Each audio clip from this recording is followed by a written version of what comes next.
Hi, we'll be starting in just a few minutes.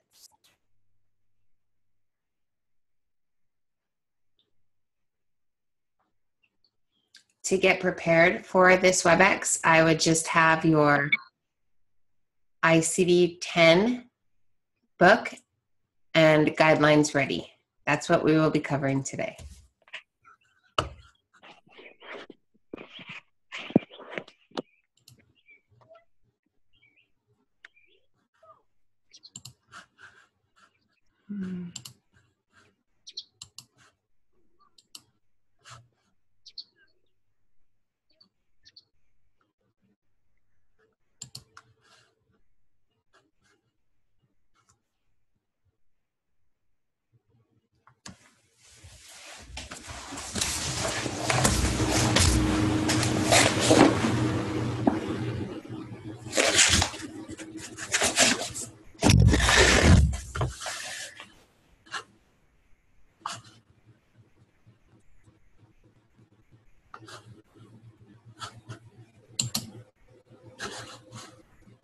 Okay, so I'm going to go ahead and get started. These are recorded, so you can watch them at any time by accessing the current students portal at thecodingspot.com. And so I'm going to go ahead and share my screen.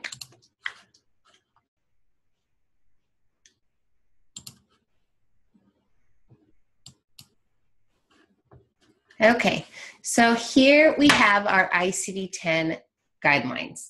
So if you're following along in your book, you know that the guidelines, we have them tabbed. They're one of our tabbed fields for our sections for our ICD-10. And here's our ICD-10, just so we're aware of it. So we are going through our guidelines now, and our guidelines begin on page 1, but we're going to flip over. We don't need to go cover the first part of it, but definitely starting on page 3, we're going to go through from here and cover everything. So we've been through parts of this before, but we're really just going to start with the very beginning of our guidelines and go all the way through. Of course, that's going to take a few different sessions. Our WebExes are only 40 minutes long, but this is something that's going to be done and available to you as soon as it's completed. So we're not going to wait for our weekly WebExes. We're going to start it with this one, but we'll finish these on our own, and you can watch them in order by accessing that current student portal. And that's because of some feedback we got back from some of our students who really would like a step-by-step walkthrough of the guidelines. So we're going to start with 10, and then we'll get into our other books. So as you can see from my screen, this is section 1, page 3 of our ICD-10 books, and our first part is conventions, general coding guidelines, and chapter-specific guidelines. Conventions of the ICD-10. So the conventions are really, what parts of it there are, the format, the structure, placeholder characters, and so on. So we're just going to go ahead and start with the alphabetic index and tabular list. And I know you guys have already tabbed both of these in your ICD-10 book. If you haven't, go back and watch the tabbing videos on the current students portal because it's very important. And so the alphabetic index and tabular list, it really starts if you're working through your book, which you should be. If you're working through your book, this is your actual book, not the workbook for the CPC class. It's going to start on page 54. And this is a great tool for working alongside your guidelines, because if you are following along with your guidelines in front of you and then going through your workbook, you'll see examples of each of these parts. So for example, for the alphabetic index and tabular list, we break those into 2, and we start with the alphabetic index. The alphabetic index, main terms are bold in the index. So they're letting us know tips and tricks in this workbook. And they also give us examples. So an example of looking up a code, for example, is look up the term mass in the index to diseases and injuries in your ICD-10 book. And so you would start with your alphabetic index. You know, that's the index in the front of your book, and you'd go to mass, and you would find mass, and then it's going to tell you, if you're following along in your workbook, how it's broken down. So mass is the main term, right? And underneath mass, you would see abdominal, epigastric, and generalized. So different sections under that main term broken up. And that's really important to follow along that way, so you learn especially if you're a visual learner, so you learn by actually looking things up. If you go to the tabular list is actually the big hunk of our ICD-10 book, right? And we should have that tabbed. The tabular list has the 21 chapters. It contains categories, subcategories, tips for coding, and all that really good stuff. And so there are symbols throughout the tabular list, and those identify different things. And so it's important to really go through your workbook and look up codes as it tells you to, this book, in your ICD-10 book, so you can really learn how to look these up and what they're talking about. And so moving on to the format and structure. So this is really just telling us, you know, how our codes are made up. So a 3-character category that has no further subdivision is a code, right? Subcategories are either 4 to 5 characters. Codes may be 3, 4, 5, 6, or 7 characters long. And each level of the subdivision after the category is called a subcategory, right? And the final subdivision is the code. So see, that can sound pretty confusing, right? So if we're following along in our book, then they're actually going to give us exactly an example of exactly what we want to see. And a good example that they gave us is code D57.4, sickle cell thalassemia, right? So D57.4, if you flip to your ICD-10 book, and we can do that together, so we take the same amount of time. So how I would just flip to it is, if I didn't have this section alphabetized by tabs yet, like A, B, C, D, E, F, G, I would just go straight to the code, which they're giving us as D57.4.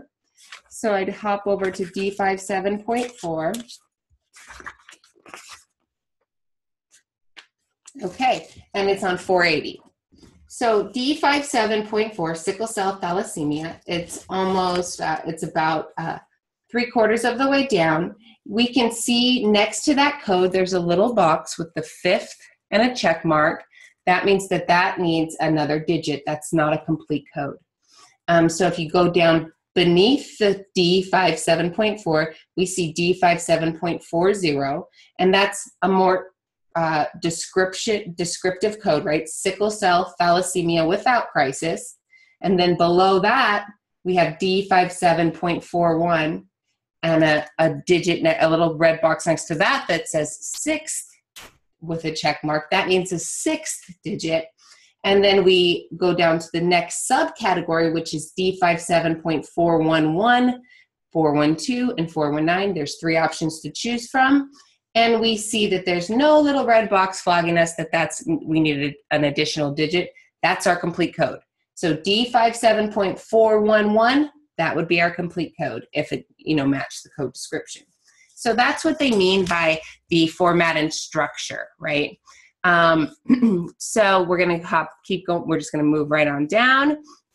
It does let us know that the ICD-10 uses indented format for ease in reference, which is great because you can imagine if everything was just lined up and there were just codes, it wouldn't be easy to work with. And for the CPC exam, we'll definitely need speed. So for reporting purposes, only codes are permissible, not categories or subcategories, where any applicable 7th character is required. So that's pretty much common sense. It's a real technical way of just saying you can't use a code unless it's a complete code. Placeholder character. So this is a big deal when we were transitioning from 9 to 10. Everyone was talking about placeholder X, placeholder X. Well, this is what they were talking about. So the ICD-10 utilizes a placeholder character X, right? X is just used in certain codes to allow for future expansion. So they didn't want to limit themselves with this ICD-10 addition, right? They knew that more conditions would come up and more codes would expand as science expands and as different diseases grow and change. So they created placeholder X for future expansion. So what placeholder X does is it really just, wherever it is in the code description, it really just holds a place. So again, if you're following along in your ICD-10 guidelines and your ICD-10 workbook, you're going to see examples of placeholder X. But in the meantime, the T codes, T36 through T50, those are great examples. And I'm just gonna keep on going, moving down. So where a placeholder exists, the X must be used in order for the code to be considered a valid code. So I'm gonna hop on over to our T section and give you my own example. And we're in the ICD-10 book. I say that all the time because at the beginning when I was learning how to code, I'd always get the books mixed up. So hop on over to T. So our T is our injury, poisoning, and certain other external causes. And you know that you can imagine why that would need further expansion, right? As more things are created, more different types of chemicals, there'd be additional poisonings and adverse effects of medications as medications are created. So if we look at, for example, on page 986 of your ICD-10, if we look at subcategory T38, right? And so we can just apply all that stuff we just learned. T38 needs a fourth digit. If we keep going down to the complete codes, right? The seventh, where there's a seventh next to it, you can see T38.06, and then that's a subcategory. It breaks down even more. So you can see the X there is considered a placeholder. So that X represents nothing but a placeholder for future expansion.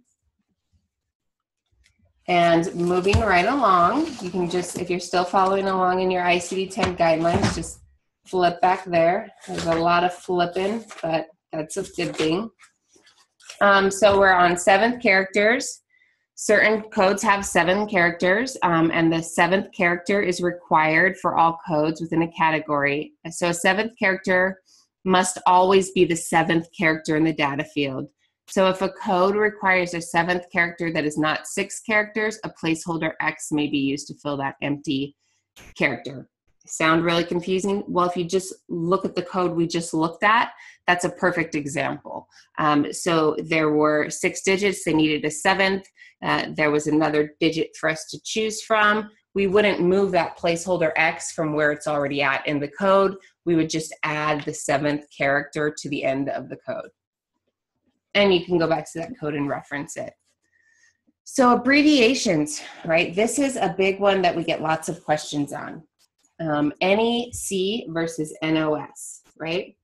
Okay, and if you're following along in your workbook, again, especially now that you're kind of getting the hang of things, this is a great time to kind of go back and refresh and look up from the introduction to ICD-10 in your workbook where it gave you those examples, right?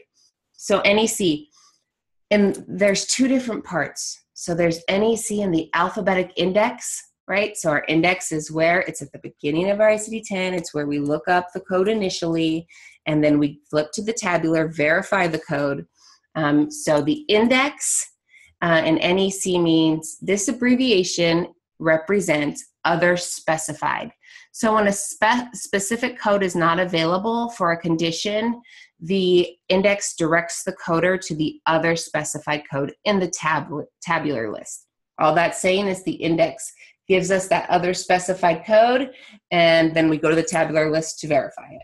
And so in our workbook, they give us examples of a perfect example of NEC, right? So the example that they give us is The provider documents the patient has retroperitoneal mass. So we'd look in our ICD-10 index, right? And we'd look under mass.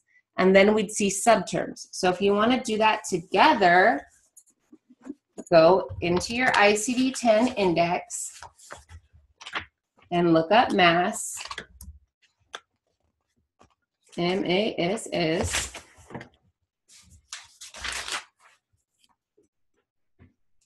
And we see mass, and there's no code directly by mass, right? So remember, our provider documents retroperitoneal mass, and this is on page 57 of your workbook.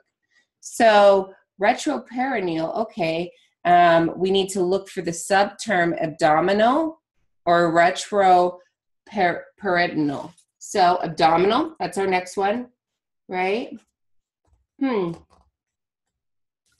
Well, we don't see retroperitoneal. There's not a subterm for that, right? Under abdominal? No.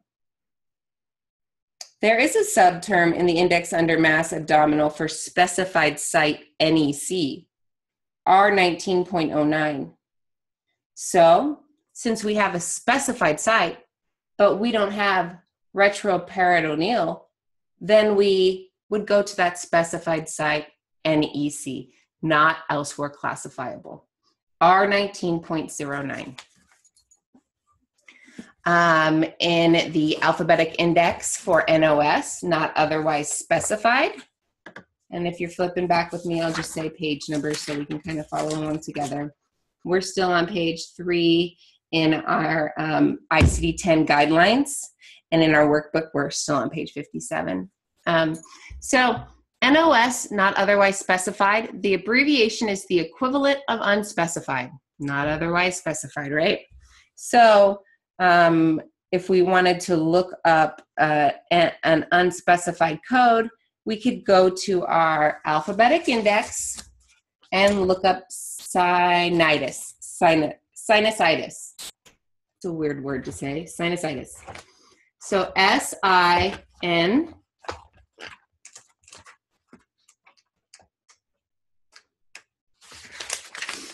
I don't know about you guys, but I still sing the alphabet song in my head as I'm trying to figure out what letters come before what or after what letters. So sinus, S-I-N-U-S-I-T-I-S,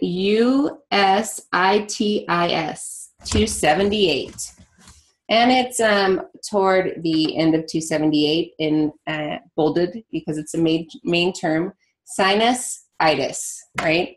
And so sinusitis, if there's no further specification to what type we have, if the provider only documented sinusitis, then we would select our very first code. So unlike mass that had no code next to that main term, sinusitis has a bunch of words in parentheses, which we'll learn about in a minute, and then a code. So mass had nothing next to it. We had to go further down to establish a code. Sinusitis actually has J32.9 next to it. And if we have no other information about the type of sinusitis, then that would be our NOS code, not otherwise specified. We just use that one. In the tabular list, not elsewhere classified, is when a specific code is not available for a condition, the tabular list includes an NEC entry under a code to identify the code as the other specified code. So again, in our workbook on page 57, it gives us additional examples of that. So you should go through that and look things up too as we're going through this. And the tabular list abbreviations, not otherwise specified, this abbreviation is the equivalent of unspecified. It's the same thing that we just covered.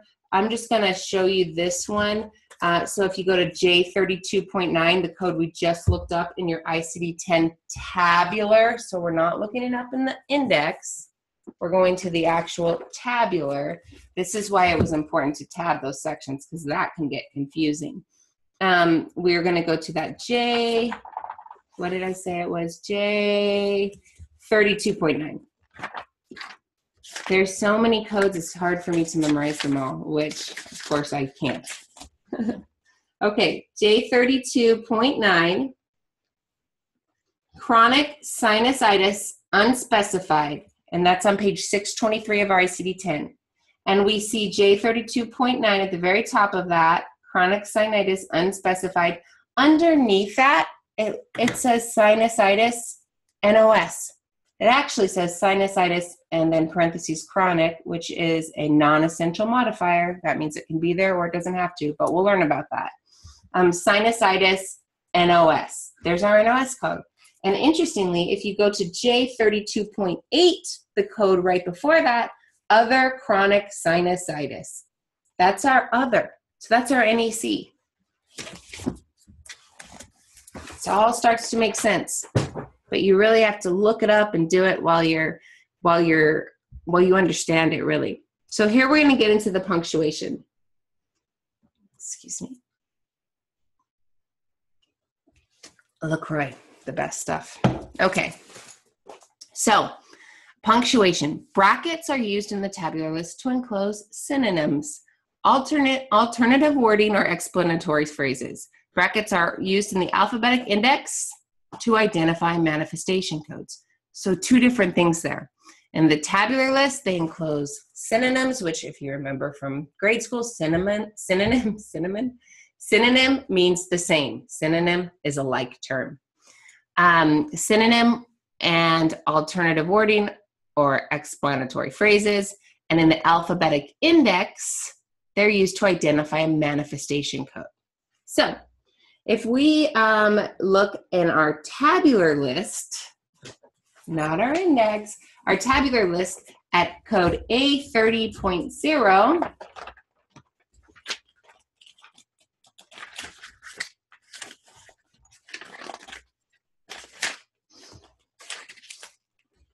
it's on page 429.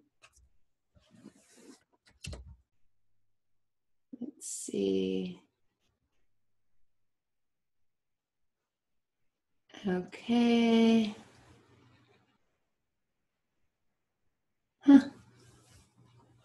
Okay, let's see, A30.9. Well, the example that they gave us is, let's see, actually not in brackets. So that was a terrible example. Let me see if I can find another one really quick, and then I'll have to follow up with, that is probably a formatting error on the book's part, but we'll figure that out. So let's see. When you're looking for a bracket, you can't find one. That never happens. It happens all the time. Okay, well, let's skip brackets and we'll come back to that. Huh, interesting. I'll have to follow up with that. But let's see. Okay, let's try another one. So let's go, even though our brackets didn't work out for our tabular list, let's go to brackets in the alphabetic index to identify manifestation codes. So let's get that done. So let's see, we'll go to encephalitis. I know that one. Okay.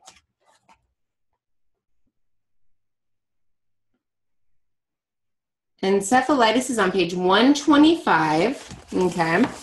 And then if we look for due to, so we go to encephalitis on page 125 in our index, and we go down to due to, we see human immunodeficiency virus, HIV disease.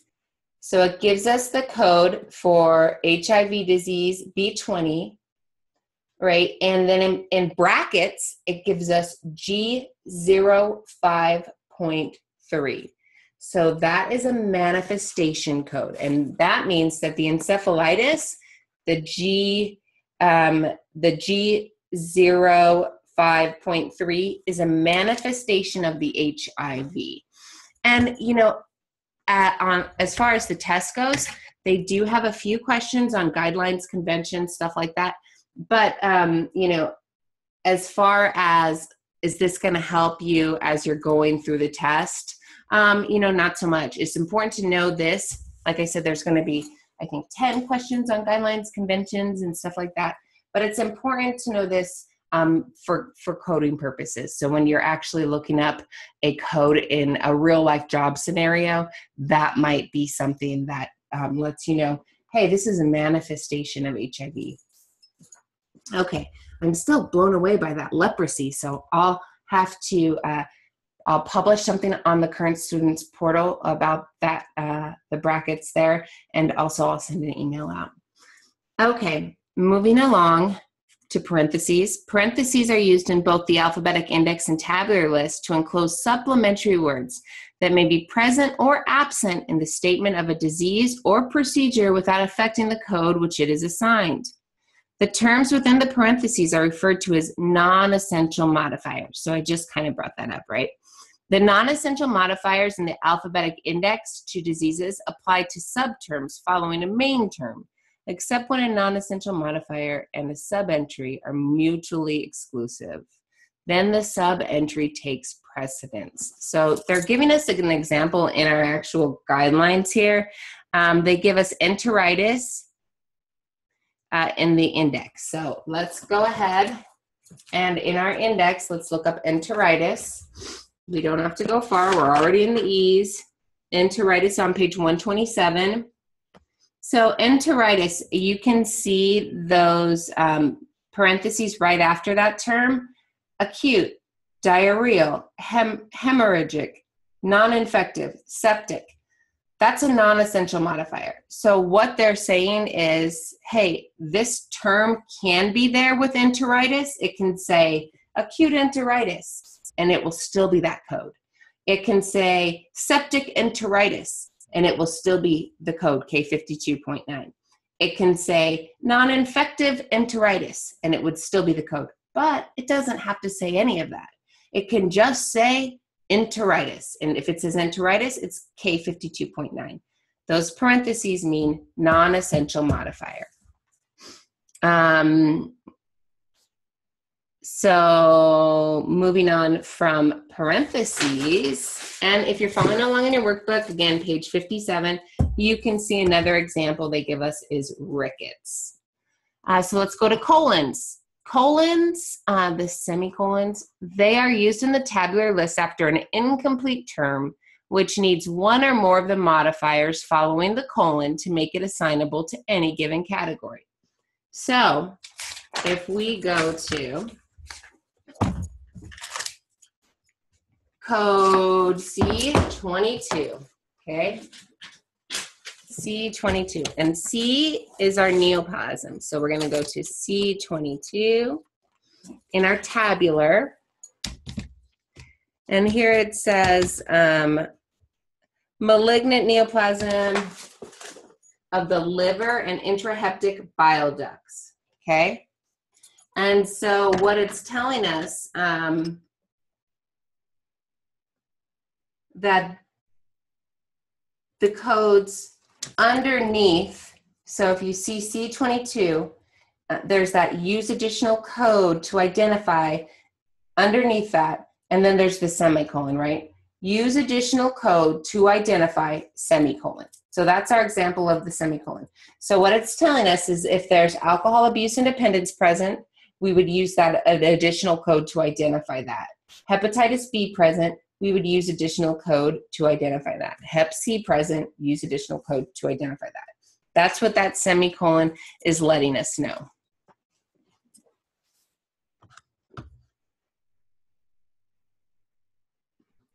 Use of and. So use of and with, and let me see, where are we on time?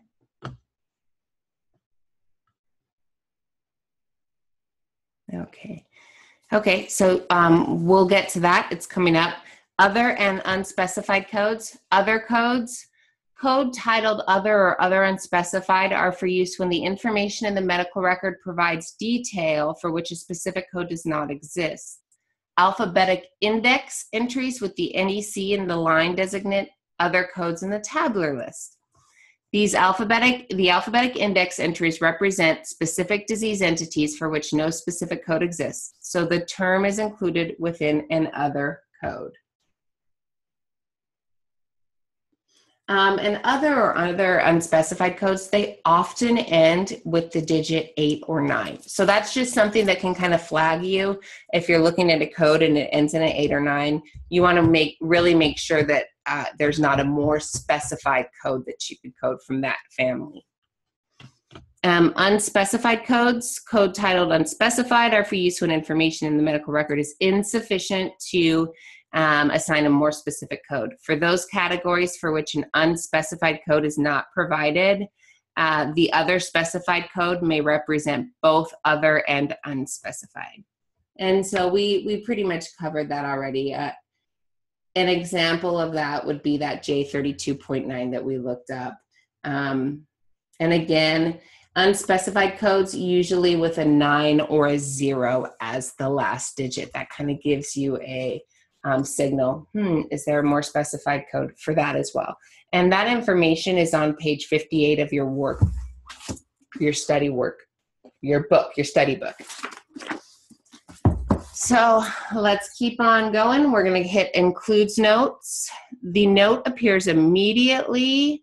I'm going to scroll up. The note appears immediately under the 3-character code title for further define or give examples of the content of the category. So includes means,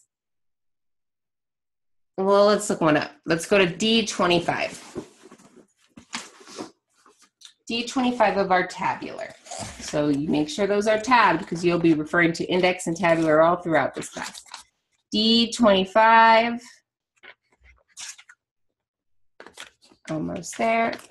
Okay, D25 is on page 473, and you can see leiomyoma of the uterus, right?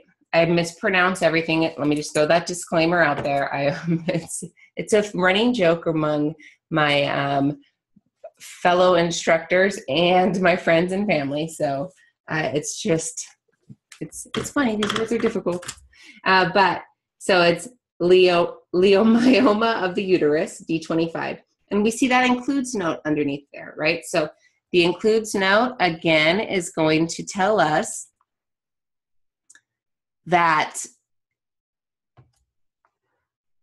this also includes these terms. So you might see it documented like that in the medical record. You might see uterine fibroid, right? So if it says uterine fibroid in the medical record and you're verifying the code and you go to D25 and you say, wait, leiomyoma of the uterus, you can look under there and oh wait, it includes uterine fibroid. Makes perfect sense. That's what your documentation says. Or uterine fibromyoma or uterine myoma. All of those terms are included in the D25 category. So you know that you're in the right place. So let's get to our excludes notes. And we actually sent out some information about excludes notes because we had a student ask a question about it. And because honestly, it was a big deal this year. In fact, Coding Clinic, which is a great source for coding anomalies or coding questions and concerns, Coding Clinic released a clarification on it before the new ICD10 came out in October, and then once the new ICD10 came out, in the guidelines, the excludes is, it's actually really explained. So on the website at the coding spot under the current student tabs, there's actually the 2017 ICD10 coding guidelines posted there in a PDF.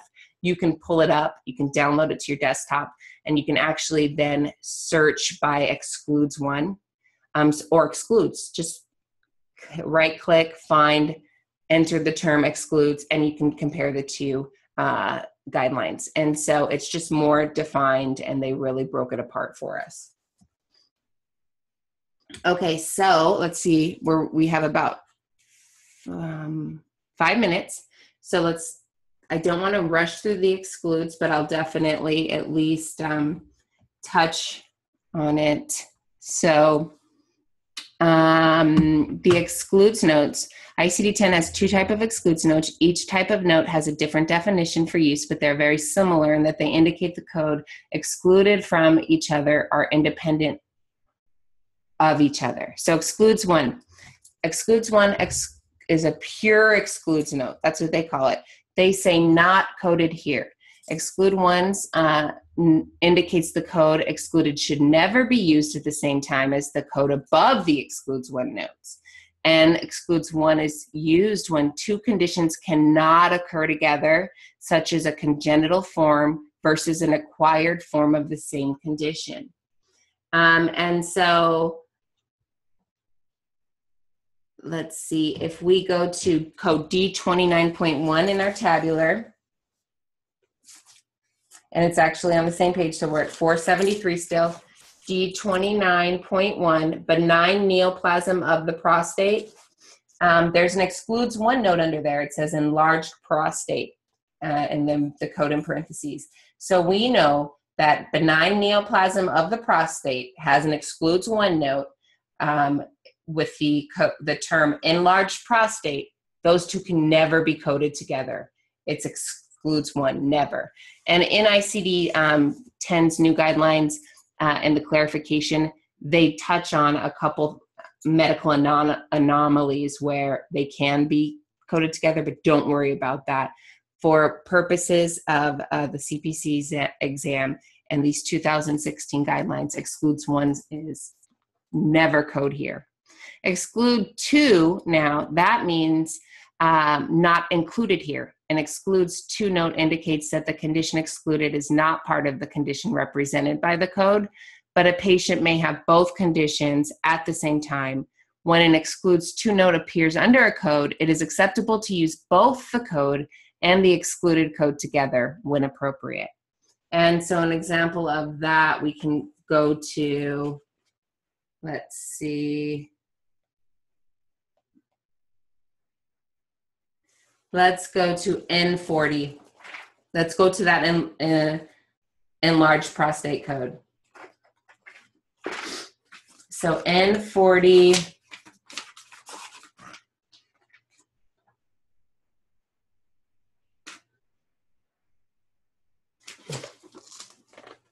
on page 753, we have N40. It has an excludes one and an excludes two note under it. Excludes one is that code we were just at, that benign neoplasm of prostate, adenoma, benign adenoma, fibroma, myoma, D29.1, never coded there. Excludes two, malignant neoplasm of prostate, C61. So what that excludes two is letting us know is that both codes may be reported because both conditions can exist at the same time, okay? So excludes two, it's really letting us know that it's not included in this code, but if both conditions are occurring at the same time, they can. If both conditions are there at the same time, then we can code both codes.